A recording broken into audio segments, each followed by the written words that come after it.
ya, geram dan muak gitu terhadap perusahaan ini yang sudah 30 tahun merusak tatanan masyarakat baik adat maupun yang umum, lingkungan di ekosistem Danau Toba. Jadi makanya itulah latar belakang ada aksi ini. Kita ingin menyampaikan aspirasi kita kepada Bapak Presiden bahwa ya marilah kita jaga hutan yang tersisa gitu, jangan dihabisin. Mari kita jaga lingkungan, apalagi pemerintah sudah memprioritaskan Danau Toba sebagai kawasan pariwisata. Jadi tidak mungkin bisa pariwisata sejalan dengan perusahaan-perusahaan lingkungan. Jadi malam ini nginap di Sorolangun, dan ya kita juga Tanah Bata itu 30 tahun dulu Sisingamangaraja 12 melawan penjajah, dan ternyata hingga saat ini penjajahan itu masih terjadi gitu oleh bangsa sendiri di daerah Sepio. Kenapa nggak misalnya perusahaan di tempat kami ini juga harus ditutup gitu? Jadi sebenarnya banyak hal sepanjang perjalanan kita, dukungan, harapan dari masyarakat yang kita lalui. Karena memang begini, kita melakukan ini tidak ada yang nyuruh. Jadi kalaupun misalnya kita mau pulang sekarang ke rumah kita masing-masing, nggak ada masalah. Kita nggak ada sponsor, kita nggak ada beban. Kita hanya 11 orang ini punya visi dan misi yang sama, bahwa kita ingin Danau Toba akan kembali seperti dulu. Danau Toba bisa dinikmati generasi kita ke depannya. Kita tidak jadi menjadi anak-anak kita nanti hanya menerima kerusakan-kerusakan yang ada. Ada Irwandi ini seorang disabilitas, dia ikut berjalan kaki dengan segala keterbatasannya, dia terus ingin berjuang, dan dia ingin menunjukkan kepada orang-orang yang lengkap normal ininya, bahwa tidak kerja di TPL pun bisa makan. Dia seorang tukang jahit di pinggiran Danau Toba, dan dia bisa makan. Jadi kekhawatiran selama ini kan narasinya adalah bahwa nanti setelah perusahaannya tutup kami makan apa gitu. Ya, kenapa kita harus khawatir sesuatu yang belum terjadi? Khawatirlah saat ini yang hutannya sudah habis kan gitu. Nah, justru itu yang sudah.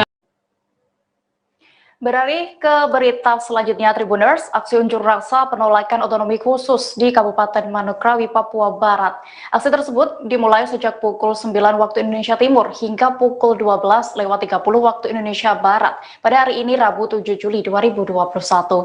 Unjuk rasa itu diikuti sejumlah massa yang mengatasnamakan diri sebagai solidaritas mahasiswa dan rakyat Papua. Massa aksi memulai orasinya di depan Universitas Papua Manokwari.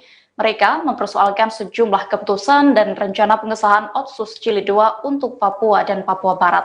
Para peserta aksi ini membawa sejumlah spanduk yang bertuliskan Otsus bukan solusi. Mereka juga menuangkan sejumlah pernyataan bahwa negara Indonesia harus mengembalikan kedaulatan rakyat Papua. Dan hingga membubarkan diri, mereka enggan untuk memberikan pernyataan kepada awak media lantaran kecewa tak ditemukan oleh wakil rakyat.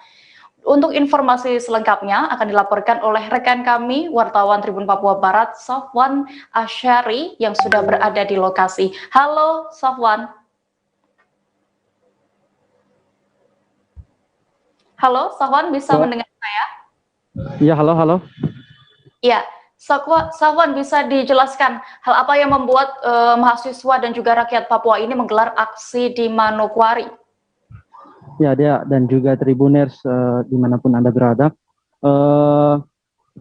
Dapat saya kabarkan bahwa aksi yang dilakukan oleh sejumlah mahasiswa dan juga masyarakat di Manokwari, Papua Barat sendiri adalah buntut dari rancangan undang-undang otonomi khusus yang hendak disahkan oleh pemerintah, baik pemerintah daerah dan juga pemerintah pusat beberapa waktu mendatang. Ya, Sahwan. Lalu, apakah mereka sebelumnya ini berencana untuk menggelar aksi di mana saja, seperti itu? Awalnya, menurut informasi yang kami dapat dari pihak kepolisian, mereka sebelumnya berencana untuk melakukan long march dari Universitas Papua menuju kantor DPRD Provinsi Papua Barat dan juga kantor MRP Majelis Rakyat Papua untuk menyampaikan aspirasi yang aspirasi penolakan Otsus Jilid 2, karena mereka menilai bahwa Otsus bukanlah solusi, sehingga mereka sangat menolak Otsus Jilid 2 tersebut. Ya, lalu bagaimana kondisi pengamanan selama jalannya aksi penolakan Otsus Jilid 2 ini? Ya, selama pengamanan sendiri, Polresta Manokwari sendiri menurunkan sekitar 110 personil dan juga dibantu oleh satu SSK dari SST dari Polda Sabhara Polda Papua Barat dan juga Satuan Brimob Polda Papua Barat sebanyak satu SST. Sampai berakhirnya aksi tadi, arus lalu lintas dan juga kondisi keamanan di Manokwari sendiri berjalan dengan aman dan lancar. Ya, baik, Sahwan, terima kasih untuk laporannya. Selamat kembali bertugas. Kita beralih ke Bogor, Jawa Barat, Tribuners. Warga Kelurahan Tanah Baru, Kecamatan Bogor Utara, Kota Bogor dikejutkan dengan temuan mayat dalam bagasi mobil. Peristiwa itu terjadi di sebuah bengkel kawasan Jalan Raden Kanan, Kelurahan Tanah Baru, Kecamatan Bogor Utara, Kota Bogor pada Selasa 6 Juli 2021 kemarin. Mayat itu ditemukan dalam keadaan tidak utuh dan sudah mengeluarkan bau tidak sedap. Mayat itu pertama kali dilaporkan oleh pengelola bengkel yang melapor kepada pihak RT. Mendapati laporan itu, Ketua RT 7 RW 4 Kelurahan Tanah Baru, Hamzah Sudrajat pun langsung mendatangi lokasi. Ia mengaku hanya melihat mayat dalam bagasi yang disimpan di dalam box kontainer tersebut dari kejauhan. Sosok mayat yang ditemukan disebut berjenis kelamin perempuan, namun belum diketahui identitasnya. Dan untuk informasi lengkapnya, sudah tersambung bersama saya rekan wartawan Tribun Bogor, Lingga Arfian, yang akan melaporkan.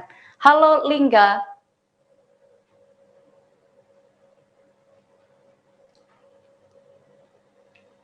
Baik, halo Lingga. Iya, Dea. Ya, Lingga, bisa dijelaskan bagaimana kronologi atau pertama kali mayat itu ditemukan? Ya, Dea dan rekan-rekan Tribuners, kemarin sekitar pukul 5 sore warga di Kelurahan Tanah Baru, Kecamatan Bogor Utara dikejutkan dengan penemuan sesosok mayat di dalam bagasi mobil. Pertama kali mayat tersebut ditemukan oleh pengelola bengkel yang kemudian langsung melapor ke pihak RT. Awalnya pertama tidak diketahui siapa yang memarkirkan kendaraan tersebut, namun ketika pengelola bengkel membuka gerbang bengkel tersebut, tercium bau yang tidak sedap. Ketika diperiksa, rupanya berasal dari sebuah minibus berwarna hitam yang diparkir di area bengkel, seperti itu. Saat dicek, kemudian dilihat ada sebuah box kontainer dalam bagasi mobil yang di dalamnya terdapat sosok mayat. Ketika itu pengelola pun langsung melaporkan kondisi tersebut kepada pihak RT, seperti itu, Dea. Ya, lalu seperti apa informasi terkait kondisi mayat saat ditemukan pertama kali?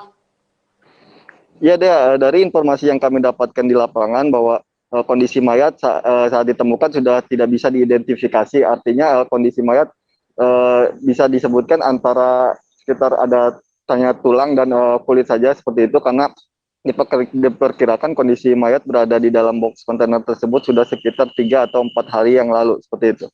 Ya, baik. Lalu apakah ada kecurigaan sebelumnya dari masyarakat sebelum ditemukannya mayat ini? Ya, Dea, kami juga sempat melakukan pengumpulan informasi data di lapangan. Warga sekitar awalnya tidak merasa curiga ataupun merasa ada yang aneh gitu di lokasi, karena beberapa hari sebelum ditemukan mayat, pihak warga pun melakukan kerja bakti gitu di sekitar area bengkel dan pemakaman yang berada di dekat bengkel. Dari sana warga pun tidak curiga, tidak mencium adanya bau apapun ataupun orang-orang yang dicurigai, seperti itu. Namun sekitar 3 hari kemudian baru terjadi adanya laporan penemuan mayat tersebut. Iya. Lalu apakah ada laporan terkini terkait identitas mayat yang ditemukan itu? Iya, Dea, tadi kami pagi tadi rekan-rekan media sudah melakukan konfirmasi kepada Kapolresta Bogor Kota, Kombes Pol Susatyo Purnomo Condro. Namun sampai saat ini pihak kepolisian masih melakukan identifikasi dan pemeriksaan lebih lanjut kepada mayat yang ditemukan tersebut. Saat ini mayat sudah berada di Rumah Sakit Keramat Jati untuk dilakukan otopsi dan untuk melakukan identifikasi identitas ataupun luka-luka lainnya, seperti kemarin sempat ada kecurigaan masyarakat bahwa itu merupakan korban mutilasi, namun sampai saat ini belum ada kepastian yang jelas terkait hasil otopsi dari pihak kepolisian seperti itu. Ya, baik. Lalu apa langkah kepolisian saat ini dan apakah sudah ada barang bukti yang diamankan oleh pihak kepolisian, Lingga? Ya, sejak kemarin ketika melakukan pemeriksaan dan identifikasi di lokasi, petugas langsung membawa satu unit mobil berjenis minibus yang berwarna hitam, yang di dalam minibus tersebut terdapat box kontainer. Setelah dilakukan identifikasi, mobil tersebut dibawa sebagai barang bukti untuk melakukan penyelidikan lebih lanjut siapa korban dan apakah ini merupakan korban pembunuhan dan siapa pelaku pembunuhan tersebut. Namun dari keterangan tadi pagi yang kami dapatkan belum ada barang bukti lainnya yang bisa diinformasikan oleh pihak kepolisian. Gitu. Ya, baik. Mungkin Lingga memiliki informasi perkembangan kasus sejak ditemukan kemarin hingga hari ini. Ya, tadi kami juga sempat melakukan sesi wawancara dengan beberapa pihak terkait. Berikut laporannya. Bahwa tadi sore kami mendapatkan laporan penemuan mayat dalam sebuah mobil minibus ya warna hitam yang kondisinya sudah tidak bisa diidentifikasi secara kasat mata, ya perlu pemeriksaan secara otopsi. Dan saat ini kami masih melakukan penyelidikan terkait identitas atau pengumpulan barang bukti, baik itu kendaraan maupun korban tersebut. Intinya itu. Posisi korban ada di mana, Dan? Kenapa? Posisi korban ada di dalam sebuah kotak di bagian belakang, ya. Jadi sampai di bengkel ini udah sekitar 5 hari. Nah tapi nanti selebihnya nanti akan kami sampaikan kalau sudah ada perkembangan. Laki-laki perempuan, Dan? Kenapa? Identitas laki-laki perempuan. Diperkirakan perempuan. Ya. Nah nanti karena tidak bisa dilihat secara kasat mata ya, nanti kami perkembangan kami sampaikan lagi. Posisi tubuh yang ditemukan apa, Dan? Kenapa? Posisi masih sejauh ini kami melihat masih lengkap ya. Masih lengkap. Nah, tapi nanti kita lihat hasil otopsinya. Ada luka yang terlihat di bagian belum. Nanti hasil otopsi akan menentukan. Indikasi mutilasi ada, Dan? Kenapa? Indikasi mutilasi ada. Kalau mati tidak wajar ya. Tapi kalau mutilasi nanti kita lihat hasil otopsinya apa. Ya, oke, masih. Masuk ya? Iya dong, masuk dong. Prokes tetap. Pak, ini tuh sebenarnya apa sih Pak? Ini bengkel mobil, Pak. Bengkel mobil ya. Bengkel. Terus? Ya udah, pengetahuan saya emang ini bengkel mobil, otosilin. Itu aja. Tadi Bapak dipanggil, Masuk gimana? Saya masuk, saya dipanggil, Pak. Ditelepon sama yang punya pengelola bengkel. Saya meluncur. Kalau saya nggak tahu pasti karena saya dibilang bau bangkai itu saya nggak kuat. Saya turun, keluar lagi. Kalau masalah cewek atau lakinya tadi ada sempat ngobrol juga sama pengelola bahwa yang mayat itu perempuan. Begitu. Cuman itu aja saya mau tahu. Pas Bapak lihat kondisinya gimana, Pak? Nah itulah saya bilang nggak saya ngelihat. Kalau kondisi nggak apa-apa ya, nggak ngelihat soalnya nggak kuat bangkai, bawa bangkainya juga. Apa aja? Disimpan di dalam mana, Pak? Nah, menurut berita di kontainer. Kontainer. Di dalam kontainer, mobilnya pun saya nggak tahu mobil apa. Kata bilangnya Avanza, tapi nggak tahu nomor berapa, nggak tahu. Tapi itu memang sudah dipotong mutilasi apa gimana, Bapak? Dengar mah mutilasi katanya. Dengar mah dimutilasi. Nggak tahu lah, Pak, lebih baik saya lagi seperti yang nggak ada. Saya cuma kayak pengurus juga nggak tahu. Ya, ini bengkel beroperasi setiap harinya atau Operasi ditutup? biasa, operasi loh biasa, cuman pengurangan tenaga kerja. Jadi biasa namanya dia cuma sedikit. Jadi otomatis mobil datang nggak ke handle, dibiarkan dulu barangkali, Pak. Itulah. Begitu aja. Siap, Pak RT. Nuhun. Nama siapa, Pak RT? Saya Hamzah Sudrajat. Tribuners, kami akan kembali seusai jeda berikut ini. Tetaplah di Live Update. Oke, apa kabar Bang Arief di sini untuk strateginya? Kalau saya sendiri di Jumip 37 ini yang semalam baru mulai, apa yang saya dirasakan udah Kapten Hitam? Sebenarnya aku nggak ngerasain penangkapan atau penggerbegan atau apapun itu, karena gini loh, posisinya aku Kriteria. Jadi kita mengenal disebut dengan stroke yang tidak berdarah dengan stroke yang berdarah. Stroke yang tidak berdarah itu biasanya ditandai dengan adanya penyumbatan. Kalau itu terjadi di sini mungkin pikirnya tidak ke situ kali ya, tapi kalau di Korea atau di Kamboja itu ada beberapa paper yang saya itu mas, ya dulunya tukang koran. Oh gitu ya, tukang koran. Ya saya baca itu pak. Tuh kan pernah baca kan? Ya. Jadi kalau saya jadi tangga itu udah bersyukur banget. Si anak ini dijadikan sebagai tersangka begitu. Ya kalau ini kita bicara yang di luar kasus Situbondo ya. Dengan nama hujan shower, di mana terdapat batas jelas antara daerah hujan dan tidak hujan yang biasanya terjadi pada fase awal mature stage atau tahap bahaya dewasa. tuh Kang. Jadi mulai artinya terjadinya perlembekan. Nah itu untuk penetrasi akan sulit begitu ya. Dok saya ini menurut saya memang tidak mudah, bukan urusan tanah diambil. Kalau misalnya Amerika Serikat sekarang, Rasulullah mengatakan dalam sebuah hadis bahwa berpuasa di 6 hari Syawal itu. Oke, apa kabar Bang Arif di sini untuk strateginya?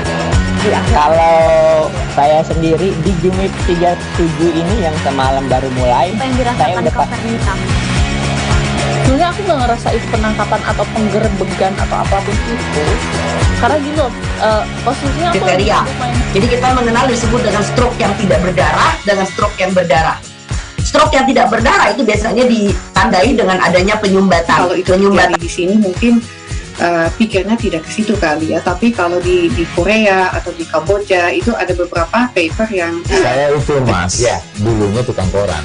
Oh gitu ya, tukang koran. Ya saya baca itu pak. Tuh kan pernah baca kan? Ya. Jadi kalau saya jadi tangga itu udah bersyukur banget. Si anak ini dijadikan sebagai tersangka begitu. Ya kalau ini kita bicara yang di luar kasus Situbondo ya. Dengan nama hujan shower, di mana terdapat batas jelas antara daerah hujan dan tidak hujan yang biasanya terjadi pada fase awal mature stage atau tahap Bahaya dewasa. tuh Kang. Jadi mulai artinya terjadinya perlembekan. Nah itu untuk penetrasi akan sulit begitu ya. Dok saya ini menurut saya memang tidak mudah, bukan urusan tanah diambil. Kalau misalnya Amerika Serikat sekarang, Rasulullah mengatakan dalam sebuah hadis bahwa berpuasa di 6 hari Syawal itu. Oke, apa kabar Bang Arif di sini untuk strateginya? kalau saya sendiri di Jumit 37 ini yang semalam baru mulai, Apa yang saya dirasakan udah Kak Fernita? Sebenarnya aku nggak ngerasain penangkapan atau penggerebekan atau apapun itu, karena gini loh, posisinya aku lagi Kriteria. main. Jadi kita mengenal disebut dengan stroke yang tidak berdarah dengan stroke yang berdarah. Stroke yang tidak berdarah itu biasanya ditandai dengan adanya penyumbatan. kalau itu terjadi di sini mungkin pikirnya tidak ke situ kali ya, tapi kalau di Korea atau di Kamboja itu ada beberapa paper yang Saya itu mas, ya dulunya tukang koran. Oh gitu ya, tukang koran. Ya saya baca itu pak. Tuh kan pernah baca kan? Ya. Jadi kalau saya jadi tangga itu udah bersyukur banget. Si anak ini dijadikan sebagai tersangka begitu. Ya kalau ini kita bicara yang di luar kasus Situbondo ya. Dengan nama hujan shower, di mana terdapat batas jelas antara daerah hujan dan tidak hujan yang biasanya terjadi pada fase awal mature stage atau tahap Bahaya dewasa. tuh Kang. Jadi mulai artinya terjadinya perlembekan. Nah itu untuk penetrasi akan sulit begitu ya. Dok saya ini menurut saya memang tidak mudah, bukan urusan tanah diambil. Kalau misalnya Amerika Serikat sekarang, Rasulullah mengatakan dalam sebuah hadis bahwa berpuasa di 6 hari Syawal itu. Oke, apa kabar Bang Arif di sini untuk strateginya? kalau saya sendiri di Jumit 37 ini yang semalam baru mulai, Apa yang saya dirasakan udah Kak Fernita? Sebenarnya aku nggak ngerasain penangkapan atau penggerebekan atau apapun itu, karena gini loh, posisinya aku lagi Kriteria. main. Jadi kita mengenal disebut dengan stroke yang tidak berdarah dengan stroke yang berdarah. Stroke yang tidak berdarah itu biasanya ditandai dengan adanya penyumbatan. kalau itu terjadi di sini mungkin pikirnya tidak ke situ kali ya, tapi kalau di Korea atau di Kamboja itu ada beberapa paper yang Saya itu mas, ya dulunya tukang koran. Oh gitu ya, tukang koran. Ya saya baca itu pak. Tuh kan pernah baca kan? Ya. Jadi kalau saya jadi tangga itu udah bersyukur banget. Si anak ini dijadikan sebagai tersangka begitu. Ya, kalau ini kita bicara yang di luar kasus Situbondo ya. Dengan nama hujan shower, di mana terdapat batas jelas antara daerah hujan dan tidak hujan yang biasanya terjadi pada fase awal mature stage atau tahap Berbahaya dewasa. itu Kang. Jadi mulai artinya terjadinya perlembekan. Nah itu untuk penetrasi akan sulit begitu ya. Dok, saya ini Menurut saya memang tidak mudah, bukan urusan tanah diambil.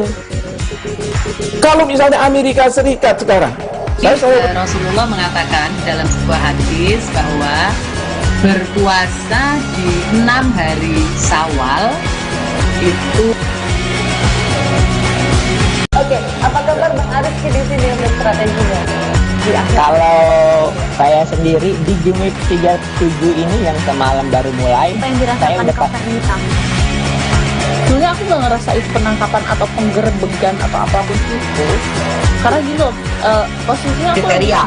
Jadi kita mengenal disebut dengan stroke yang tidak berdarah dengan stroke yang berdarah.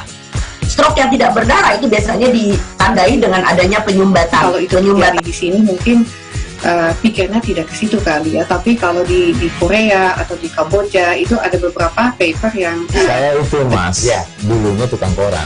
oh gitu ya. Tukang koran. Ya saya baca itu Pak. Tuh kan, pernah baca kan? Ya. Jadi kalau saya jadi tanggal itu udah bersyukur banget. Si anak ini dijadikan sebagai tersangka begitu. Ya, kalau ini kita bicara yang di luar kasus Situbondo ya. Dengan nama hujan shower, di mana terdapat batas jelas antara daerah hujan dan tidak hujan yang biasanya terjadi pada fase awal mature stage atau tahap Berbahaya dewasa. itu Kang. Jadi mulai artinya terjadinya perlembekan. Nah itu untuk penetrasi akan sulit begitu ya. Dok, saya ini Menurut saya memang tidak mudah, bukan urusan tanah diambil. Kalau misalnya Amerika Serikat sekarang, Rasulullah mengatakan dalam sebuah hadis bahwa berpuasa di 6 hari Syawal itu. Oke, apa kabar Bang Arif di sini untuk strateginya? Kalau saya sendiri di Jumit 37 ini yang semalam baru mulai, Apa yang saya dirasakan udah Kapten Hitam? Sebenarnya aku gak ngerasain penangkapan atau penggerebekan atau apapun itu, karena gini loh, posisinya aku Kriteria. Jadi kita mengenal disebut dengan stroke yang tidak berdarah dengan stroke yang berdarah. Stroke yang tidak berdarah itu biasanya ditandai dengan adanya penyumbatan. kalau itu terjadi di sini mungkin pikirnya tidak ke situ kali ya, tapi kalau di Korea atau di Kamboja itu ada beberapa paper yang saya itu Mas, ya dulunya tukang koran. oh gitu ya. Tukang koran. Ya saya baca itu Pak. Tuh kan, pernah baca kan? Ya. Jadi kalau saya jadi tanggal itu udah bersyukur banget. Si anak ini dijadikan sebagai tersangka begitu. Ya, kalau ini kita bicara yang di luar kasus Situbondo ya. Dengan nama hujan shower, di mana terdapat batas jelas antara daerah hujan dan tidak hujan yang biasanya terjadi pada fase awal mature stage atau tahap Berbahaya dewasa. itu Kang. Jadi mulai artinya terjadinya perlembekan. Nah itu untuk penetrasi akan sulit begitu ya. Dok, saya ini Menurut saya memang tidak mudah, bukan urusan tanah diambil. Kalau misalnya Amerika Serikat sekarang, Rasulullah mengatakan dalam sebuah hadis bahwa berpuasa di 6 hari Syawal itu. Oke, apa kabar Bang Arif di sini untuk strateginya? Kalau saya sendiri di Jumit 37 ini yang semalam baru mulai, Apa yang saya dirasakan udah Kapten Hitam? Sebenarnya aku gak ngerasain penangkapan atau penggerebekan atau apapun itu, karena gini loh, posisinya aku Kriteria. Jadi kita mengenal disebut dengan stroke yang tidak berdarah dengan stroke yang berdarah. Stroke yang tidak berdarah itu biasanya ditandai dengan adanya penyumbatan. kalau itu terjadi di sini mungkin pikirnya tidak ke situ kali ya, tapi kalau di Korea atau di Kamboja itu ada beberapa paper yang saya itu Mas, ya dulunya tukang koran. oh gitu ya. Tukang koran. Ya saya baca itu Pak. Tuh kan, pernah baca kan? Ya. Jadi kalau saya jadi tanggal itu udah bersyukur banget. Si anak ini dijadikan. Tribuners masih bersama saya di live update.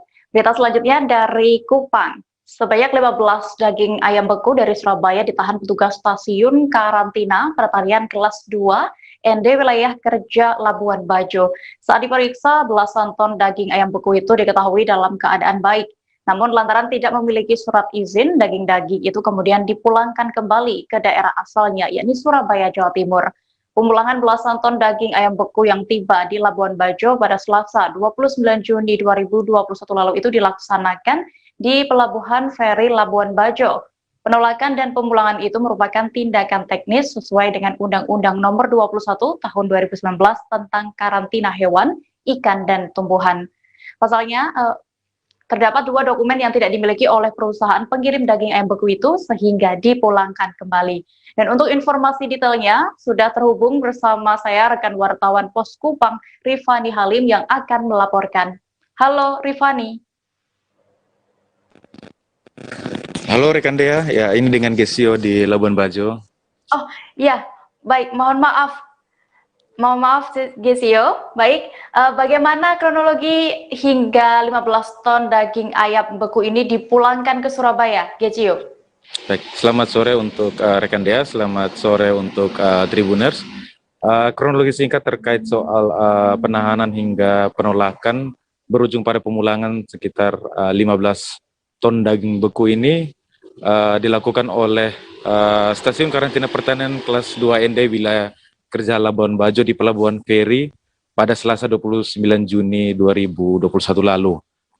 Saat diminta kepada pihak pengirim, ternyata terdapat 2 dokumen yang tidak dilengkapi pada waktu itu, sehingga pihak Stasiun Karantina meminta kepada pihak pengirim maupun juga penyedia jasa untuk selama 3 hari setelah kejadian itu untuk melengkapi dokumen.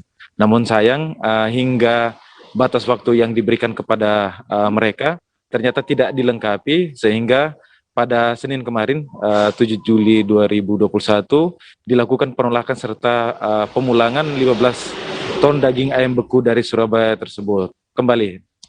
Ya, baik, thank you. Lalu apa saja sebenarnya dokumen yang tidak lengkap, yang tidak dimiliki perusahaan pengirim ayam itu tadi? Baik, sesuai dengan peraturan perundang-undangan yang berlaku, yakni Undang-Undang Nomor 2 tahun Undang-Undang Nomor 21 tahun 2009 tentang karantina hewan, ikan, dan tumbuhan, terdapat 2 dokumen yang juga harus dilengkapi dalam satu lampiran, yakni sertifikat karantina sanitasi produk hewan dan rekomendasi pemasukan produk hewan dari Dinas Peternakan dan Kesehatan Hewan Kabupaten Manggarai Barat. Demikian. Ya, lalu sebenarnya prosedur seperti apa yang dilakukan petugas karantina saat ada barang dari luar yang masuk? Prosedur yang dilakukan dari pihak karantina selama ini yang dilakukan di Labuan Bajo dengan melakukan pemeriksaan, pengecekan setiap kali produk pertanian maupun produk hewan itu datang. Dan akan dilakukan pengecekan terkait dokumen-dokumen yang ada di pelabuhan. Nah, pengecekan yang dilakukan ini untuk memastikan kelayakan maupun juga kesehatan dari setiap produk yang masuk di wilayah Kabupaten Manggarai Barat yang nantinya akan dijual atau dipasarkan di wilayah Manggarai Barat. Demikian, Dea. Ya, lalu apa saja sebenarnya kelengkapan dokumen yang harus dipenuhi oleh pihak perusahaan saat mengirimkan bahan makanan ataupun minuman atau yang lainnya ke sana? Nah, baik untuk dokumen yang harus dilengkapi, terdapat sejumlah dokumen diantaranya sertifikat pelepasan karantina hewan, sertifikat veteriner dari daerah asal, surat jalan, laporan hasil uji laboratorium terhadap produk, sertifikat halal, izin pemasukan atau pengeluaran produk pangan asal dari daerah asal. Selain itu, kembali lagi 2 dokumen tadi yang telah saya sebutkan sebelumnya, ini sertifikat karantina sanitasi produk hewan dan surat rekomendasi pemasukan produk hewan. Nah, dokumen ini merupakan prasyarat yang harus dilengkapi baik oleh pihak pengirim maupun juga penerima jasa, sehingga memastikan produk mereka ini dapat beredar secara legal di wilayah Kabupaten Manggarai Barat. Demikian rekan Dea. Ya, Gesio. Lalu bagaimana tanggapan pihak pengirim saat belasan ton daging ayam beku itu harus dipulangkan kembali? Baik, dapat dilaporkan.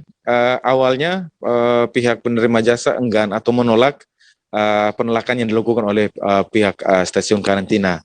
Namun karena tidak melengkapi dokumen yang harus dilengkapi tersebut, maka pihak stasiun karantina pun dengan tegas melakukan penolakan dan juga melakukan pemulangan, dan hal ini pun telah disetujui secara bersama sehingga pada Senin kemarin telah dilakukan penolakan maupun juga pemulangan.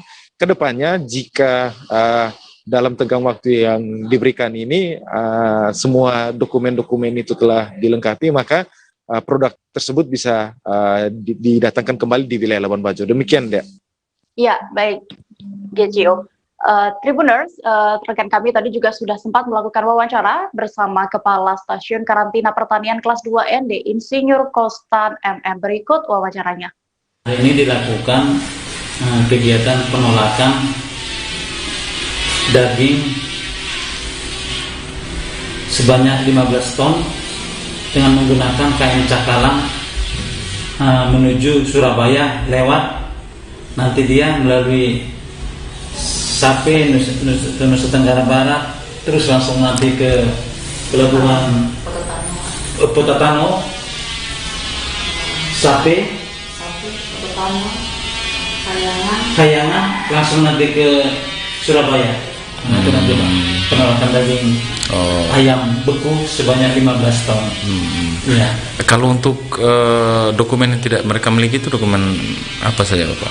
Nah, dokumen yang tidak mereka miliki yaitu merupakan dokumen sanitasi kesehatan hewan atau KH12 gitu. Ya, sertifikat karantina hewan dari daerah asal.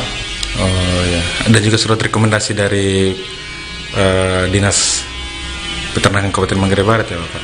Nah, dari Rekom pemasukan dari Surabaya ada, Rekom pemasukan dari Manggarai Barat belum ada. Nah, sedangkan izin surat sertifikat atau hasil laboratorium dari karantina, hasil laboratorium dari Surabaya ada. Oh, Surabaya ada. Siap. Nah, dan halal, izin halalnya ada, tapi sertifikat kesehatan KH12 dari daerah asal belum ada. Tidak ada. Siap. Tapi secara fisik daging beku tadi itu bagus ya kalau mau dilihat itu. Ya, bagus, dia masih bagus karena dia dibuat dalam pendingin, Bapak kan. Dalam prak refrigerator, jadi suhunya dia sudah diatur, dia tetap bagus dia.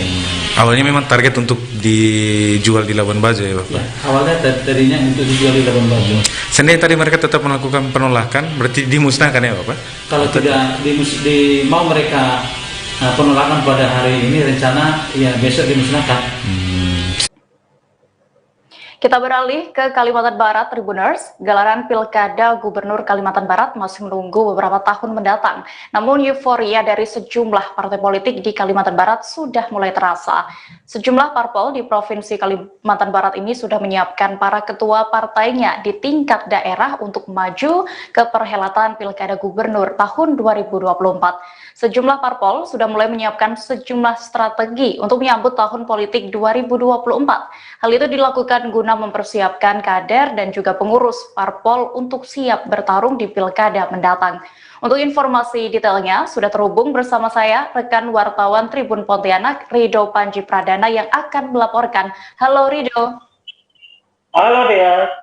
Ya Rido, bisa dijelaskan partai apa saja yang telah menyiapkan ketua partainya untuk maju ke Pilgub Kalbar 2024 mendatang?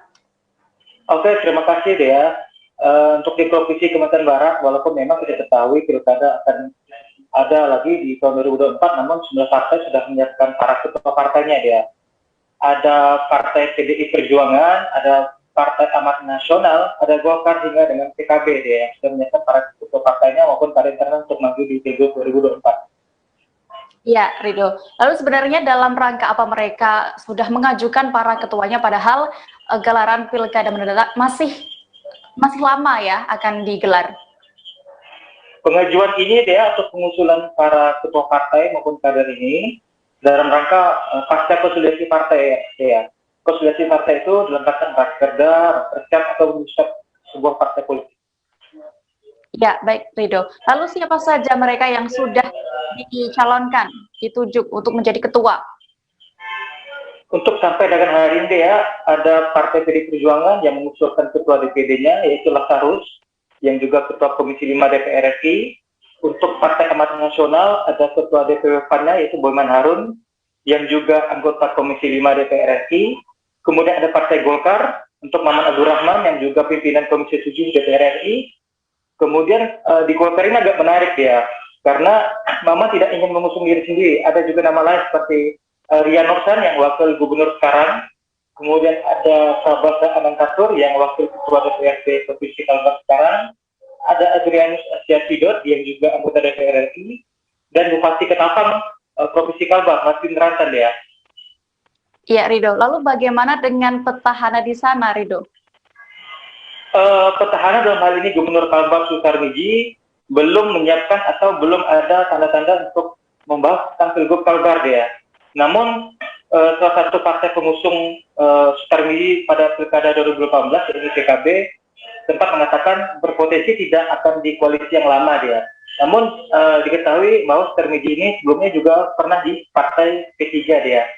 Di kesempatan Partai P3 kemarin, Miji mengatakan dia tidak perlu menjadi pengurus karena dia sudah bagian besar dari P3. Begitu dia.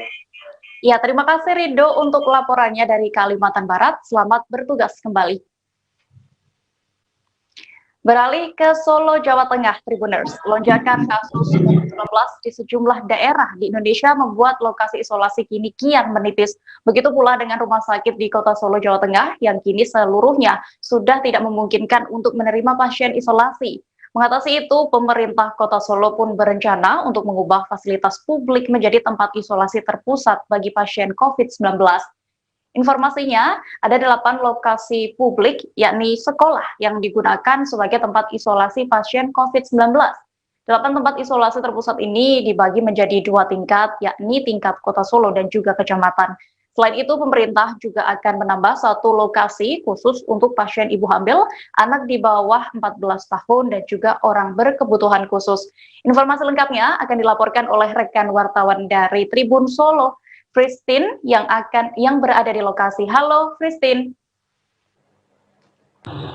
Halo, Dia.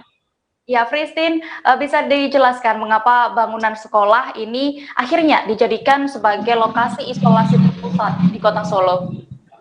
Baik, untuk rencananya pada hari ini ataupun mendatang, dari pihak kepolisian dan juga Pemkot Kota Solo menyatakan bahwa adanya isolasi terpusat bagi pasien COVID-19 pada hari ini dengan 8 lokasi yang digunakan.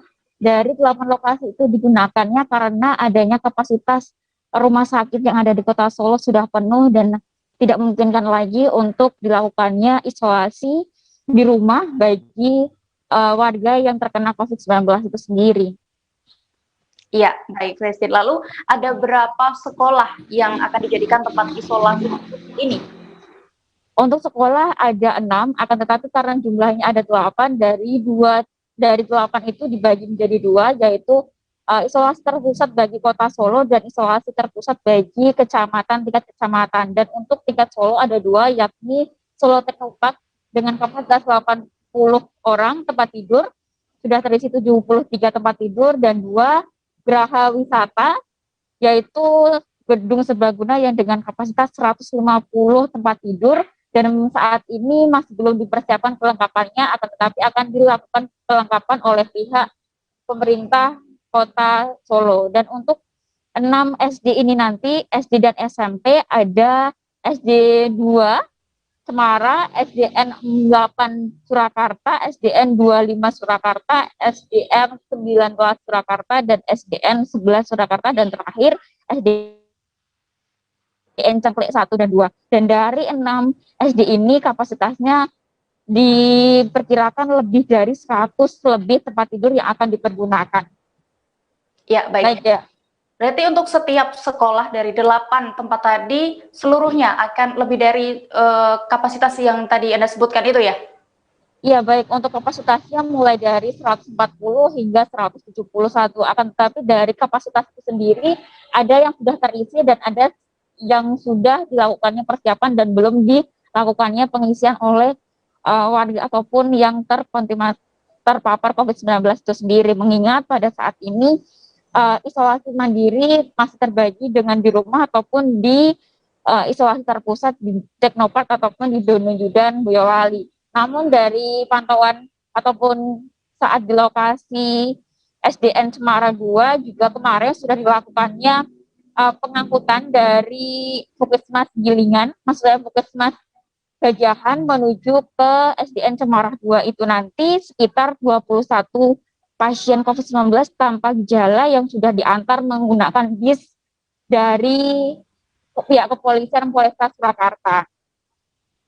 Iya, Christine. Terima kasih untuk informasinya. Selamat kembali bertugas. Beralih ke berita selanjutnya dari Madura Tribuners, pemerintah Kabupaten Sampang memperketat pembatasan interaksi di wilayah pasar tradisional. Hal itu dilakukan dengan mewajibkan para pedagang dan juga pengunjung untuk menunjukkan sertifikat vaksin saat memasuki pasar.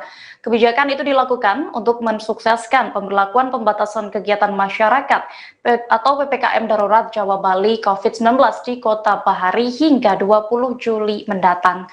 Sekretaris Daerah Kabupaten Sampang, Yuliadi Setiawan menyebut satu di antara tempat yang menjadi atensi khusus dalam penerapan PPKM ini adalah pasar. Lantaran pasar merupakan tempat yang memiliki aktivitas tinggi atau berkerumun sehingga paling besar berpotensi sebaran COVID-19. Lalu untuk detail informasinya, saya sudah terhubung dengan rekan wartawan Tribun Madura, Hanggara Pratama yang akan melaporkan. Halo Hanggara.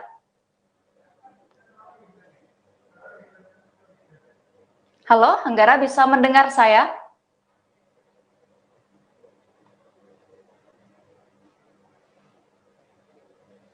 Halo, Hanggara?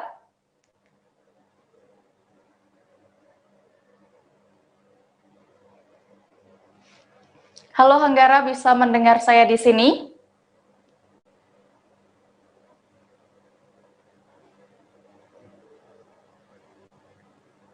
Bagaimana Hanggara? Sudah bisa mendengar saya?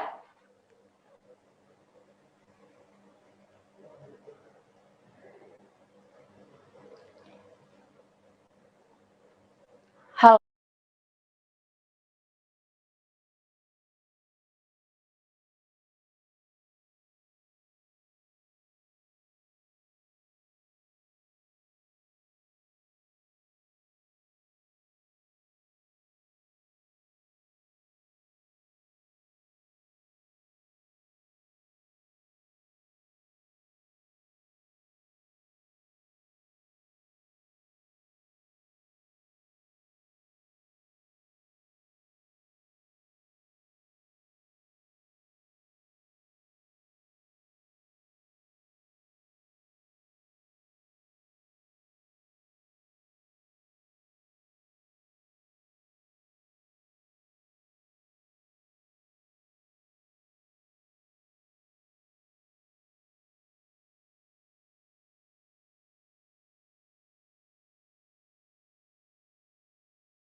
Baik Tribuners, untuk detail informasinya sudah terhubung bersama saya, wartawan Tribun Madura, Hanggara Pratama. Halo Hanggara. Halo Dea. Hanggara bisa dijelaskan bagaimana untuk pedagang dan juga pengunjung pasar yang tidak bisa menunjukkan sertifikat vaksin, apakah bisa tetap memasuki pasar itu? Siap, terima kasih Dea. Dan sesuai kebijakan ini yang sudah dibentuk kemarin oleh Satgas COVID-19 Kabupaten Sampang bahwa bagi para pedagang dan pengunjung pasar diwajibkan menyertakan sertifikat vaksin. Jika tidak bisa menyertakan, diharuskan melakukan vaksin di lokasi. Sebab Satgas sudah menyiapkan tempat vaksinasi yang terbuka secara gratis yang berlokasi di area parkir Pasar Sri Mangunan, seperti itu dia. Lalu sampai kapan kebijakan ini akan diberlakukan? Harus menunjukkan sertifikat vaksin saat hendak mengunjungi pasar. Sesuai konfirmasi terhadap Sekretaris Daerah Kabupaten Sampang Yuladi Setiawan bahwa kebijakan ini akan terrealisasi seperti halnya KPPM Jawa Bali yang digelar dari 3 Juli sampai 20 Juli mendatang seperti itu, dan tidak menutup kemungkinan bahwa ini akan berlanjut jika kondisi COVID-19 di Kabupaten Sampang semakin signifikan seperti itu. Iya, lalu bagaimana kondisi atau suasana di hari pertama wajib vaksin bagi pedagang dan juga pengunjung pasar ini? Ya, menurut pantauan di lokasi bahwa petugas tadi pagi menyasar sejumlah pedagang di Pasar Sri Mangunan, bahwa para petugas meminta sertifikat vaksin yang dimiliki oleh para pedagang. Dan beberapa pedagang sempat tidak memiliki sehingga langsung digiring ke posko vaksinasi seperti itu, dan tidak ada suatu permasalahan ketika penggiringan tersebut. Ya, baik Hanggara, terima kasih untuk informasinya. Selamat kembali bertugas. Baik Tribuners, kami akan kembali seusai jeda berikut ini. Tetaplah di Live Update. Oke, apa kabar Bang Ariski di sini untuk strateginya? Kalau saya sendiri di game 37 ini yang semalam baru mulai, saya udah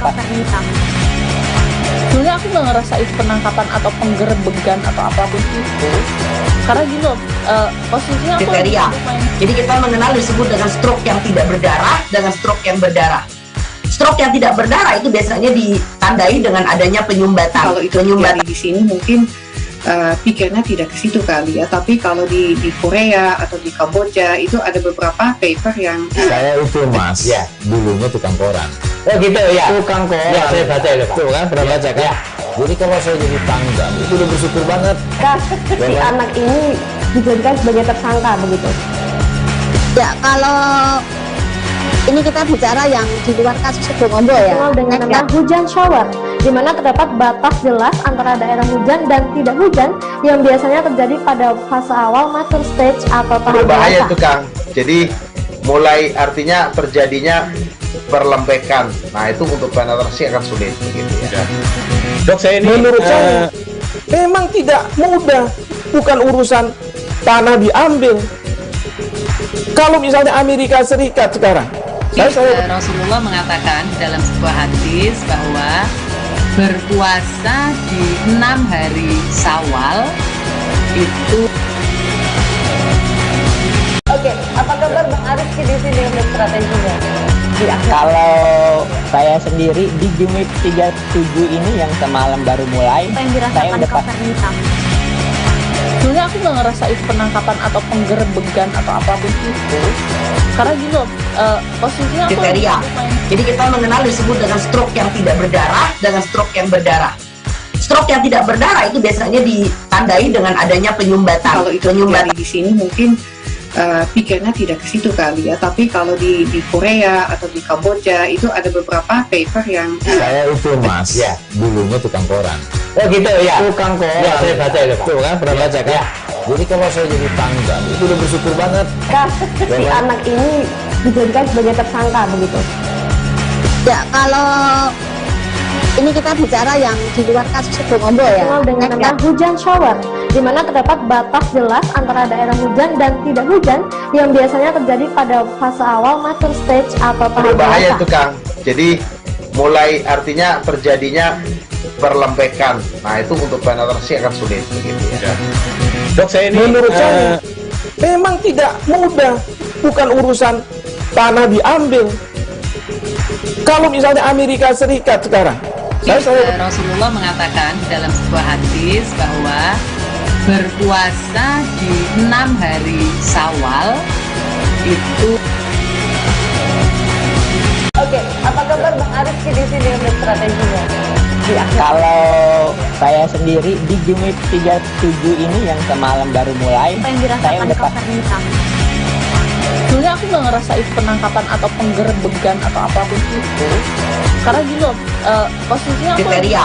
Jadi kita mengenal disebut dengan stroke yang tidak berdarah dengan stroke yang berdarah. Stroke yang tidak berdarah itu biasanya ditandai dengan adanya penyumbatan. Kalau itu terjadi di sini mungkin pikirnya tidak ke situ kali ya, tapi kalau di Korea atau di Kamboja itu ada beberapa paper yang saya itu mas, ya dulunya tukang koran. Oh gitu ya, Tukang koran. Ya, saya baca itu Pak. Tuh kan, pernah baca kan? Ya. Jadi kalau saya jadi pangdam, itu udah bersyukur banget. Si anak ini dijadikan sebagai tersangka begitu.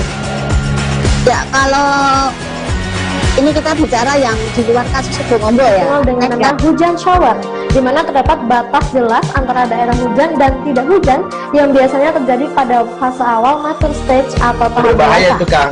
Jadi mulai artinya terjadinya perlembekan. Nah itu untuk penetrasi akan sulit begitu ya. Dok, saya ini Menurut saya memang tidak mudah, bukan urusan tanah diambil.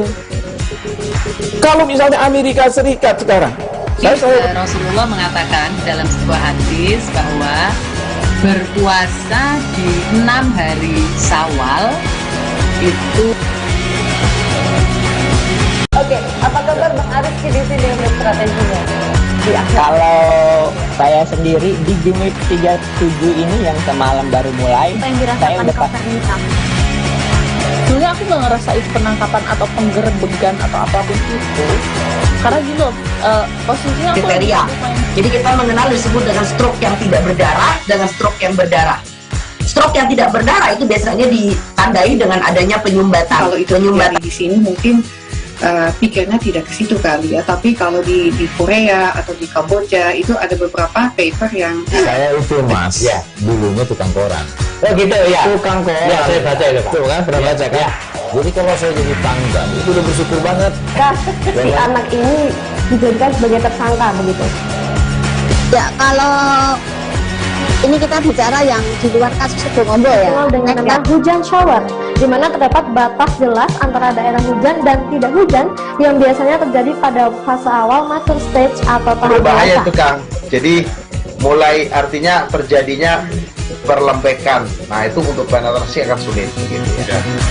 Dok, saya ini Menurut saya memang tidak mudah, bukan urusan tanah diambil. Kalau misalnya Amerika Serikat sekarang, Rasulullah mengatakan dalam sebuah hadis bahwa berpuasa di 6 hari Syawal itu. Oke, apa kabar Bang Arif di sini untuk strateginya? Kalau saya sendiri di Jumit 37 ini yang semalam baru mulai, saya udah Sebenarnya aku nggak ngerasa itu penangkapan atau penggerbegan atau apapun itu, karena gini loh, posisinya aku kriteria. Jadi kita mengenal disebut dengan stroke yang tidak berdarah dengan stroke yang berdarah. Stroke yang tidak berdarah itu biasanya ditandai dengan adanya penyumbatan. kalau itu terjadi di sini mungkin pikirnya tidak ke situ kali ya, tapi kalau di Korea atau di Kamboja itu ada beberapa paper yang Saya itu mas, ya dulunya tukang koran. Oh gitu ya, Tukang koran. Ya, saya baca itu Pak. Tuh kan, pernah baca kan? Ya. Jadi kalau saya jadi pangdam, itu udah bersyukur banget. Si anak ini dijadikan sebagai tersangka begitu. Ya, kalau ini kita bicara yang di luar kasus Situbondo ya. Dengan nama hujan shower, di mana terdapat batas jelas antara daerah hujan dan tidak hujan yang biasanya terjadi pada fase awal mature stage atau tahap berbahaya dewasa. itu Kang. Jadi mulai artinya terjadinya perlembekan. Nah itu untuk penetrasi akan sulit begitu ya. Dok, saya ini Menurut saya memang tidak mudah, bukan urusan tanah diambil. Kalau misalnya Amerika Serikat sekarang, Rasulullah mengatakan dalam sebuah hadis bahwa berpuasa di 6 hari Syawal itu. Oke, apa kabar Bang Arif di sini untuk strateginya? Kalau saya sendiri di Jumit 37 ini yang semalam baru mulai, saya udah Sebenarnya aku nggak ngerasa itu penangkapan atau penggerbegan atau apapun itu, karena gini loh, posisinya aku kriteria.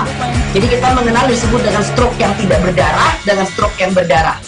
Stroke yang tidak berdarah itu biasanya ditandai dengan adanya penyumbatan. Kalau itu terjadi di sini mungkin pikirnya tidak ke situ kali ya, tapi kalau di Korea atau di Kamboja itu ada beberapa paper yang saya itu mas ya dulunya tukang koran.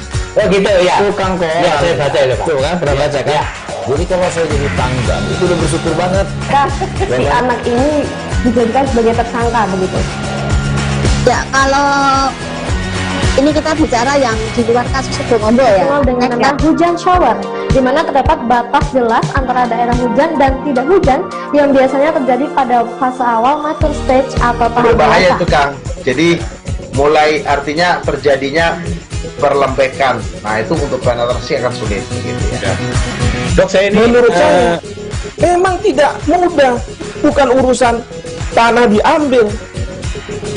Kalau misalnya Amerika Serikat sekarang, Rasulullah mengatakan dalam sebuah hadis bahwa berpuasa di 6 hari Syawal itu. Oke, apa kabar Bang Arifki di sini untuk strateginya? Kalau saya sendiri di Jumit 37 ini yang semalam baru mulai, saya udah sebenarnya aku nggak ngerasa itu penangkapan atau penggerbegan atau apapun itu, karena gini loh, posisinya aku kriteria. Jadi kita mengenal disebut dengan stroke yang tidak berdarah dengan stroke yang berdarah. Stroke yang tidak berdarah itu biasanya ditandai dengan adanya penyumbatan. Kalau itu terjadi di sini mungkin pikirnya tidak ke situ kali ya, tapi kalau di Korea atau di Kamboja itu ada beberapa paper yang saya itu mas ya dulunya tukang koran. Oh gitu ya, tukang koran ya, saya baca itu Pak. Tuh kan pernah baca kan ya. Jadi kalau saya jadi pangdam itu udah bersyukur banget si anak ini dijadikan sebagai tersangka begitu ya. Kalau ini kita bicara yang di luar kasus Situbondo ya, dengan nama hujan shower, di mana terdapat batas jelas antara daerah hujan dan tidak hujan yang biasanya terjadi pada fase awal mature stage atau tahap berbahaya dewasa. itu Kang. Jadi mulai artinya terjadinya perlembekan. Nah itu untuk penetrasi akan sulit gitu ya. Dok, saya ini Menurut saya memang tidak mudah, bukan urusan tanah diambil. Kalau misalnya Amerika Serikat sekarang, Rasulullah mengatakan dalam sebuah hadis bahwa berpuasa di 6 hari Syawal itu. Oke, apa kabar Bang Arifki di sini untuk strateginya? Kalau saya sendiri di Jumit 37 ini yang semalam baru mulai, saya udah sebenarnya aku nggak ngerasa itu penangkapan atau penggerbegan atau apapun itu, karena gini loh, posisinya aku kriteria. Jadi kita mengenal disebut dengan stroke yang tidak berdarah dengan stroke yang berdarah. Stroke yang tidak berdarah itu biasanya ditandai dengan adanya penyumbatan. Kalau itu terjadi di sini mungkin pikirnya tidak ke situ kali ya, tapi kalau di Korea atau di Kamboja itu ada beberapa paper yang saya itu mas ya dulunya tukang koran. oh gitu ya, Tukang koran ya, saya baca itu Pak. Tuh kan pernah baca kan ya. Jadi kalau saya jadi pangdam itu udah bersyukur banget si anak ini dijadikan sebagai tersangka begitu ya. Kalau ini kita bicara yang di luar kasus Situbondo ya, dengan nama hujan shower, di mana terdapat batas jelas antara daerah hujan dan tidak hujan yang biasanya terjadi pada fase awal mature stage atau tahap berbahaya dewasa. itu Kang.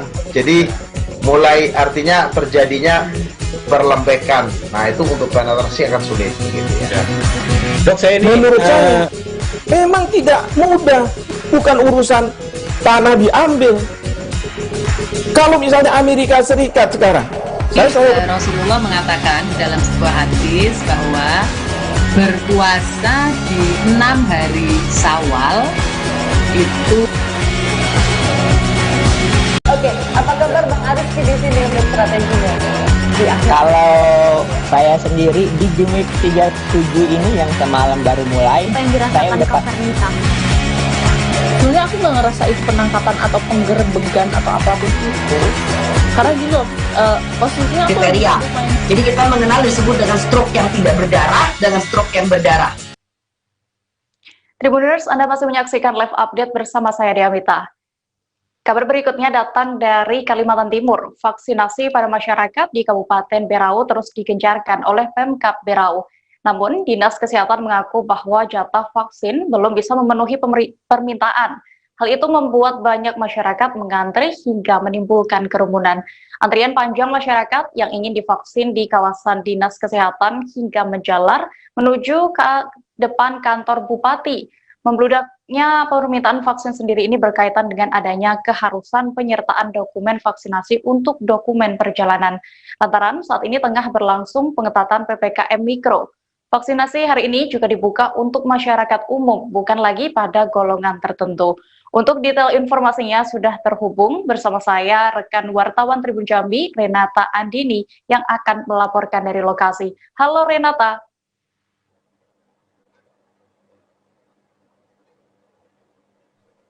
Halo Renata. Selamat siang rekan Dea di studio. Ya, selamat siang Renata. Baik, bagaimana vaksinasi ini digelar, dibuka kepada siapa saja? Renata, bisa dijelaskan? Oke, sebelumnya terima kasih rekan Dea. Di sini benar sekali pada 7 Juli 2021 pagi tadi, Dinas Kesehatan Berau memang membuka kembali pelaksanaan vaksin, tapi terkhususnya kepada masyarakat umum yang sebenarnya sudah diperbolehkan sejak 1 Juni kemarin. Sebelumnya, Kepala Dinas Kesehatan Berau, Iswahyudi, memang menjelaskan bahwa vaksin di Berau sendiri diperuntukkan kepada golongan tertentu, yakni golongan tenaga pendidik untuk persiapan PTM di 13 Juli nanti, serta golongan lansia. Tapi sekarang sudah memasuki di kalangan masyarakat umum ya. Tapi pelaksanaan ini juga menjadi prioritas Pemkab Berau untuk meningkatkan sasaran vaksin di Berau sendiri. Gitu deh. Ya Renata. Lalu sebenarnya berapa banyak hari ini masyarakat yang antusias untuk pelaksanaan vaksinasi ini dan juga berapa jumlah ketersediaan vaksin sendiri? Oke, baik. Sesuai dengan pengakuan dari pihak mereka tadi, memang banyak sekali masyarakat yang cukup antusias untuk mengikuti vaksin ini. Serta juga mereka mengakui sejak pukul 4:30 pagi tadi sudah banyak yang mengantri di kawasan kantor Dinas Kesehatan. Bahkan antriannya memang menjalar sampai ke depan kantor Bupati Berau dan kurang lebih totalnya itu sebanyak 700 orang yang mengantri ya. Sedangkan ketersediaan vaksin sendiri dari Dinas Kesehatan untuk hari ini hanya mampu kepada 220 orang saja. Berarti dengan kata lain memang Dinkes mengakui bahwa stok yang mereka miliki hari ini kurang untuk memenuhi keinginan masyarakat. Ya. Lalu bagaimana skema dari Dinas Kesehatan untuk mengantisipasi kerumunan saat vaksinasi? Oke, pihaknya memang langsung meminta kepada Satpol PP dan jajarannya untuk mengamankan daerah kantor saat terjadi kerumunan tersebut ya. Tapi dan juga pihaknya memang meminta tegas kepada masyarakat sendiri untuk mematuhi protokol kesehatan, tapi sayangnya masyarakat kurang patuh karena memang mereka sangat menginginkan jatah vaksin, terutama masyarakat yang berada di luar Kecamatan Tanjung Redep. Seperti itu. Ya, lalu Renata, sebenarnya apa penyebab sehingga adanya kerumunan vaksin saat pelaksanaan vaksinasi ini? Tentu saja karena memang ada antusias masyarakat di tengah lonjakan kasus positif yang sudah menyentuh angka 400 di Kabupaten Berau sendiri. Tetapi Kepala Dinas Kesehatan Iswahyudi tadi menjelaskan memang vaksin ini tuh antusias itu berkaitan dengan adanya persyaratan penyertaan dokumen untuk perjalanan keluar daerah, terutama pada Jawa dan Bali. Lantaran adanya pengetatan PPKM Mikro dan Berau itu menjadi salah satu wilayah yang diharuskan untuk mematuhi aturan tersebut. Jadi dengan kata lain mungkin dari Iswahyudi menjelaskan sendiri bahwa ini bukan semata-mata untuk agar masyarakat itu peningkatan imunitas. Ya, itu. Lalu apakah ada saran dari kepala daerah untuk pelaksanaan vaksinasi ini selanjutnya? Oke, tadi itu kebetulan kepala daerah yaitu Bupati Ibu Sri Juniarsi langsung merespon cepat karena banyaknya antrian yang membludak. Beliau langsung datang dan berdiskusi dengan kepala dinas lalu dengan masyarakat. Akhirnya Ibu Bupati meminta agar dibuatkan daftar antri untuk pelaksanaan vaksin ini karena besok memang ada pelaksanaan vaksin lagi di tempat yang sama. Sebelumnya memang Kepala Dinas Kesehatan tidak menginginkan adanya pemberian nomor antri ya, karena menurut mereka itu kurang adil dan terutama mereka yang datang dari jauh mungkin ada terkendala sinyal atau seperti apa. Jadi mereka menginginkan masyarakat datang langsung dan on the spot, tapi dengan karena permintaan bupati tadi akhirnya dibuat nomor antri tapi hanya untuk 100 orang saja. Dan dengan syarat yaitu mereka besok harus datang tepat waktu, sedangkan 120 sisanya harus mendaftar secara on the spot. Iya, Renata. Lalu sebenarnya apakah di Kabupaten Berau ini sendiri sudah mencapai target vaksinasinya? Jika melihat data dari Dinas Kesehatan sendiri memang masih cukup jauh untuk mendapatkan herd immunity juga, lantaran Berau ini masih 20% saja target yang tercapai. Untuk target pertama mereka memiliki sasaran sebanyak 31.629 dosis dan kedua sebanyak 36.605 dosis. Jadi memang sangat diakui masih sangat jauh, karena Iswayudi juga menjelaskan bahwa vaksin ini akan sejalan dengan ketersediaan stok yang ada dan memang cukup kurang di Berau. Jadi pihak mereka juga membeberkan kemungkinan minggu depan akan ada vaksin lagi yang datang, tapi belum diketahui stoknya berapa. Seperti itu.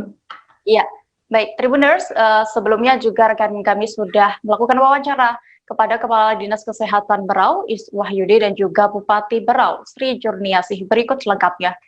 Stok vaksin yang ada ini tidak memenuhi untuk permintaan masyarakat. Ya. Jadi sebetulnya kondisi hari ini dipicu oleh keharusan persyaratan vaksin untuk persyaratan penerbangan. Bukan semata-mata mereka main imun sebetulnya. Sampai pada pelaksanaan di sini terakhir, kami harus mengejar sasaran sebetulnya. Baru hari ini, pelaksanaan hari ini aja yang sasarannya sudah bisa dipanggil, sudah datangan semua. Karena ada dua, yang pertama dilepas dari, karena mulai 1 Juli semua masyarakat boleh vaksin. Kalau kemarin hanya ada kelompok-kelompok tertentu. Yang kedua, karena ada persyaratan tadi. Ya, hari ini di kantor Dinas Kesehatan cukup banyak antusias masyarakat untuk melakukan vaksin. Untuk tahap pertama pada hari ini dilaksanakan kepada 220 orang. Besok dengan daftar antri yang sekarang ada ini sebanyak 220 orang lagi. Jadi kami mohon kepada masyarakat yang sedang masuk daftar antri saat ini untuk besok bisa tepat waktu, karena kalau lewat jamnya maka akan lepas. Dicoret Bu ya? Ya? Dicoret namanya? Iya, karena ini stok kurang. Sementara antusias masyarakat sangat luar biasa. Berarti dari pemaparan Ginke sendiri stok tidak mencukupi untuk memenuhi seluruh. Iya, karena semangat mereka luar biasa. Tapi minggu depan insya Allah ada lagi yang datang. Sementara hari 220, besok 220. Bu, bagaimana tanggapan Ibu sendiri? Ini kan pembeludakan tadi dikatakan Pak Iswa. Kenapa? Pembeludakan adanya karena untuk sebagai persyaratan perjalanan, itu bagaimana Bu tanggapan Ibu sendiri? Ya, itu bagus sekali sebenarnya. Artinya itu untuk memastikan bahwa masyarakat memang sudah tervaksin, kemudian sudah melakukan PCR, insya Allah mereka sudah lebih terkontrol lah keadaannya. Bu, ini kan ada yang namanya vaksin gotong royong Bu, yang dilakukan oleh perusahaan untuk mempercepat proses vaksinasi. Di Pemkab Berau apakah akan mengundang perusahaan Bu untuk mengadakan itu? Tergantung vaksin yang ada. Ini vaksin gotong royong dibeli sama perusahaan Bu? Bisa juga, pastinya jelas dia bekerja sama dengan Dinas Kesehatan. Ya pastinya seperti itu, insya Allah bisa. Kemungkinan ada dipanggil? Ada. Karena kan mereka. Beralih ke Kalimantan Utara, Tribuners, terjadi pelanggaran protokol kesehatan COVID-19 dalam pelaksanaan vaksinasi massal di Pelabuhan Tunon Taka Nunukan, Kalimantan Utara pada hari ini Rabu 7 Juli 2021. Peserta vaksinasi membeludak sebelum jadwal diberlangsungkannya kegiatan. Warga Nunukan yang ingin divaksin COVID-19 sudah mulai berdatangan pada pukul 6 waktu Indonesia Tengah, sedangkan pelaksanaan vaksinasi dimulai dari meja registrasi pada pukul 7 waktu Indonesia Tengah. Terpantau berkas warga yang ingin divaksin sudah bertumpuk di meja registrasi. Antrean panjang warga yang ingin mendapatkan vaksin juga tidak bisa diakomodir oleh petugas hingga berkerumun dan tidak sesuai protokol kesehatan. Bahkan personel Polres Nunukan yang berjaga di meja registrasi pun tampak kewalahan mengatur warga yang berdatangan. Laporan selengkapnya sudah terhubung bersama saya, rekan wartawan Tribun Kaltara, Febrianus Feli di lokasi. Halo Febrianus. Halo, rekan dia di studio dan juga Tribuners, selamat siang. Iya, Febrianus bisa dijelaskan bagaimana pantauan laporan mengenai pelaksanaan vaksinasi massal ini? Ya, hari ini Polres Nunukan kembali menggelar vaksinasi massal yang kedua kalinya. Sebelumnya sempat dilakukan di Gor dengan target 600 orang. Sebelumnya untuk hari ini peruntukan vaksin yang sudah direncanakan oleh Polres Nunukan berjumlah 350 orang, atau 35 vial. Namun karena animo masyarakat sangat tinggi sehingga ditambah 10 vial, sehingga total vaksin yang digunakan hari ini adalah 45 vial atau untuk sasaran 450 orang. Dan dari pantauan di lapangan sejak pagi tadi, warga Nunukan sudah berdatangan di Pelabuhan Tununtakan Nunukan dari pukul 6, sementara pelaksanaan vaksinasi sendiri dimulai pukul 7, dimulai dari meja registrasi. Dan tampak di lapangan memang kerumunan terjadi, sempat kerumunan terjadi, dan petugas pengamanan sendiri dari Polres Nunukan sedikit kewalahan dalam mengakomodir masyarakat, antusiasme masyarakat yang berdatangan di lokasi vaksin. Ya, Febri. Baik Febri, lalu tadi sempat Anda sebutkan bahwa vaksinnya akan ditambah. Nah, ditambah berapa dan juga berapa sebenarnya sasaran awal vaksin ini? Baik, sasaran awal untuk vaksin itu adalah sebanyak 350 orang atau 35 vial. Namun karena melihat warga yang begitu antusias dengan untuk mendapatkan vaksinasi sehingga ditambah 10 vial atau 100 orang, sehingga total hari ini adalah 450 orang. Untuk peruntukan satu vial vaksin itu adalah 10 orang, sehingga totalnya hari ini adalah 450 masyarakat Nunukan yang mendapatkan vaksinasi COVID-19. Namun tadi juga dari perkiraan di lapangan oleh Kabak Humas Polres Nunukan, AKP Muhammad Karyadi, memperkirakan justru masyarakat yang datang melebihi dari target yang sudah disepakati mereka, sehingga dari pantauan di lapangan ada sekitar hampir 1.000 warga Nunukan yang berdatangan di lokasi vaksinasi. Namun untuk informasi dari Dinas Kesehatan Nunukan bahwa masyarakat yang hari ini tidak mendapatkan vaksinasi akan dilakukan vaksinasi berikutnya sembari menunggu pasokan vaksin dari pemerintah pusat. Dea. Iya, Febri, apakah ada peserta vaksinasi pagi tadi yang hari ini belum sempat mendapatkan vaksinasi? Lalu bagaimana selanjutnya?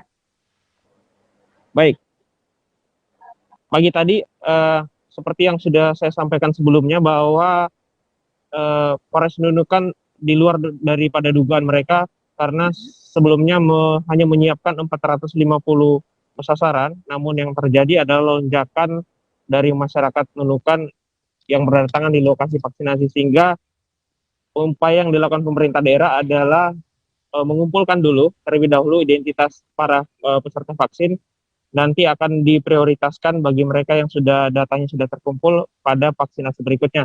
Namun sampai sekarang belum diketahui kapan dan berapa jumlah vaksin yang akan dipasok daripada pemerintah pusat. Upaya yang dilakukan pemerintah daerah adalah sampai sekarang menunggu pasokan vaksinasi dari pemerintah pusat. Ya, baik Febrianus. Tribuners tadi juga sudah sempat melakukan wawancara dengan Kepala Bagian Humas Polres Nunukan AKP Muhammad Karyadi mengenai vaksinasi hari ini. Berikut wawancaranya. Pimpinan melalui presiden yang disampaikan oleh Bapak Kapolri. Kemarin kita juga melakukan video conference 2 hari yang lalu bersama langsung dipimpin oleh Pak Kapolri, dampingi Pak Kapolri, kemudian Asop, kemudian ada Lantas, semua terkait dengan kegiatan vaksinasi. Korna kan sudah melakukan kegiatan 2 kali nih. Yang pertama kemarin tanggal 25 kalau saya ya, 26 di GOR dengan target sekitar 600. Kemudian hari ini kita alhamdulillah kita melakukan kegiatan yang kedua, itu dengan antusias yang sangat luar biasa ini. Dari pagi jam 07.00 masyarakat sudah berdatangan. Target kita hari ini sekitar 400, sedangkan jumlah berkas ini kan sudah melebihi. Ini kami sampaikan kepada masyarakat ya, untuk informasi berikutnya akan digelar kembali serbuan vaksin ini. Nanti kita sampaikan kembali kepada masyarakat. Kapan tuh? Ya, kita masih koordinasi dengan Polda ya, karena vaksin itu adalah merupakan stok dari Polda, jadi kita tinggal melaksanakan vaksin.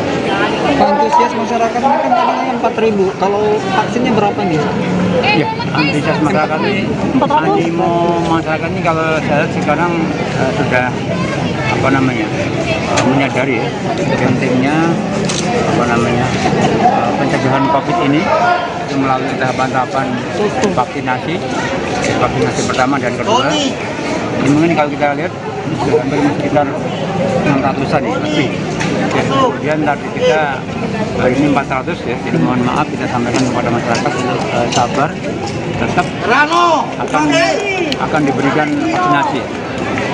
Terkait dengan jadwal mungkin nanti kita sampaikan kepada masyarakat baik melalui media sosial, di mana Babin Kamtimas, Babinsa ada di kelurahan masing-masing. Sasarannya 400 nih, tapi kalau sudah melebihi target, bagaimana nanti antusias masyarakat? Sempat ada demo atau apa? Ya, saya pikir masyarakat sudah ini ya, sudah paham. Bagi masyarakat Indonesia ini kan orangnya santun ya, memahami ya. Beralih ke Sumatera Utara Tribuners, pemerintah Kota Medan melaunching vaksinasi khusus anak usia 12 hingga 17 tahun hari ini pada Rabu 7 Juli 2021. Vaksinasi dilaksanakan di gedung PKK Kota Medan, Jalan Rotan Proyek Kelurahan Petisah Tengah, Kecamatan Medan Petisah. Dinas Kesehatan Kota Medan menargetkan untuk bisa memvaksin 500 hingga 1.000 anak setiap harinya. Peluncuran vaksinasi ini merupakan awal untuk resmi dilakukannya vaksinasi anak di sentra-sentra vaksinasi yang ada di Kota Medan. Adapun sentra-sentra vaksinasi di Kota Medan tersebut yakni sentra vaksinasi BUMN di Eks Bandara Polonia, puskesmas yang ada di Kota Medan, serta sentra vaksinasi TNI Polri.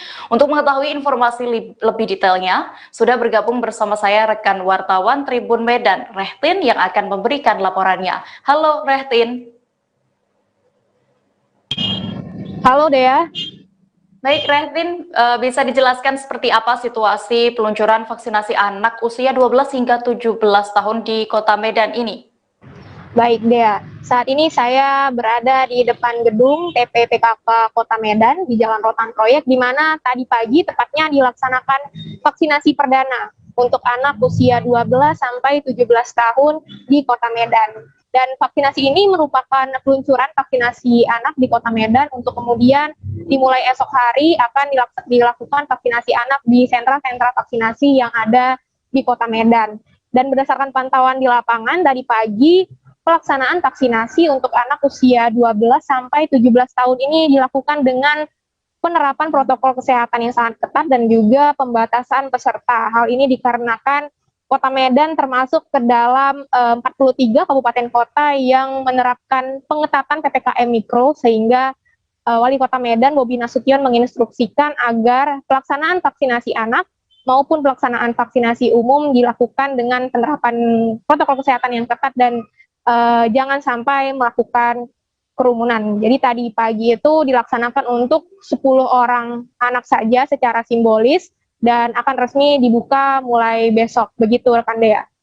Iya, lalu berapa target vaksinasi anak dan juga vaksinasi dewasa pemerintah Kota Medan per harinya? Baik, berdasarkan keterangan dari PLT Kepala Dinas Kesehatan Kota Medan, Syamsul Arifin, mengatakan bahwa untuk vaksinasi anak usia 12 sampai 17 tahun yang akan dimulai esok hari itu ditargetkan 500 sampai dengan 1.000 anak divaksin di Kota Medan. Sementara untuk yang dewasa atau vaksinasi umum itu ditargetkan 10.000 penerima vaksin per harinya, sehingga untuk total seluruhnya pemerintah Kota Medan menargetkan per hari 11.000 warga Kota Medan menerima vaksinasi COVID-19.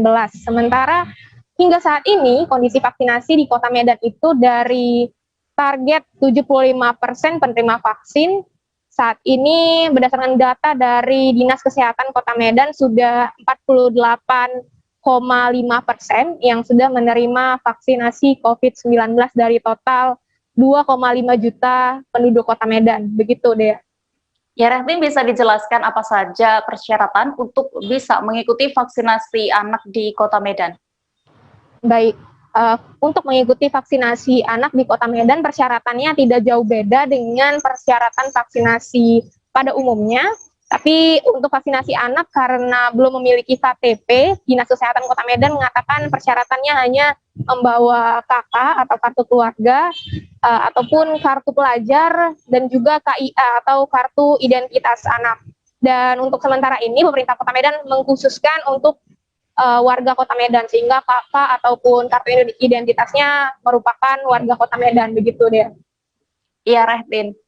Baik, Tribuners, rekan kami juga sempat melakukan wawancara bersama PLT Kadis Kesehatan Kota Medan, Syamsul Arifin Nasution. Berikut selengkapnya.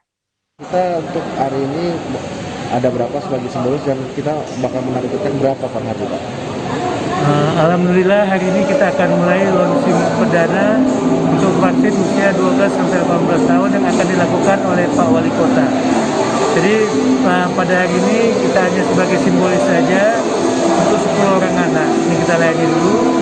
Nanti target kita tiap bulan, mungkin tiap hari mungkin sesuai dengan dapat malam kita 500 sampai 1.000 orang anak. Untuk fasilitasnya sendiri apa Pak? Ada perbedaan atau tidak? Fasilitas sama semua, kegiatan sama, ya. Cuma nanti hanya ada tambahan karena ini tahap 3 ya. Kita udah masuk tahap 3, usia 12-18 tahun dan ibu hamil dan ibu menyusui juga. Tapi kita sekarang kita launching dulu yang untuk anak sekolah. Jadi koordinasinya untuk data gimana Pak sama distrik Pak? Koordinasi data kita tetap koordinasi dengan provinsi, dengan Kemenkes. Data semua data kita kirim ke provinsi dan ke Kemenkes. Persyaratannya apa untuk anak-anak? Untuk anak-anak ini persyaratannya seperti sama dengan vaksin yang lain, ya, cuma di umur dan boleh membawa salah satu atau banyak. Kalau udah 17 dan punya KTP boleh, kalau nggak boleh bawa kartu pelajar, atau sekarang ada kartu identitas anak. Kalau nggak ada juga kartu keluarga boleh, datang ke fasilitas kita. Di puskesmas pun sekarang udah bisa melayani.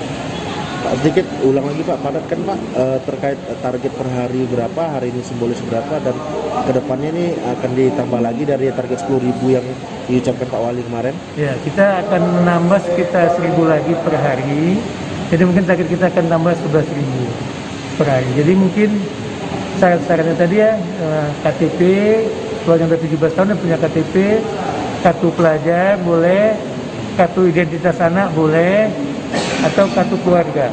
Salah satunya boleh dibawa nanti ke fasilitas kita. Berarti besok udah mulai Pak untuk vaksinasi ya, besok anak? Udah mulai, kita mulai. Kita akan ikut terus program pemerintah. Kita akan tetap tertib karena sekarang ini angka COVID juga akan meningkat. Kita harapkan datang dengan tertib dan antri ke puskesmas atau ke sentra-sentra vaksin kita. Kita banyak, ada vaksin BUMN, ada TNI, ada Polri, dan ada organisasi sosial juga ada. Kita banyak di beberapa tempat. Kalau Tribuners, informasi tadi sekaligus menutup perjumpaan kita dalam live update siang ini. Lantaran pandemi belum usai di Indonesia, kami kembali mengingatkan untuk Anda selalu menerapkan protokol kesehatan dimanapun berada. Saya Diamita beserta kru yang bertugas pamit. Saksikan live update berikutnya. Terima kasih dan sampai jumpa. Jangan lupa like, subscribe, dan share ya.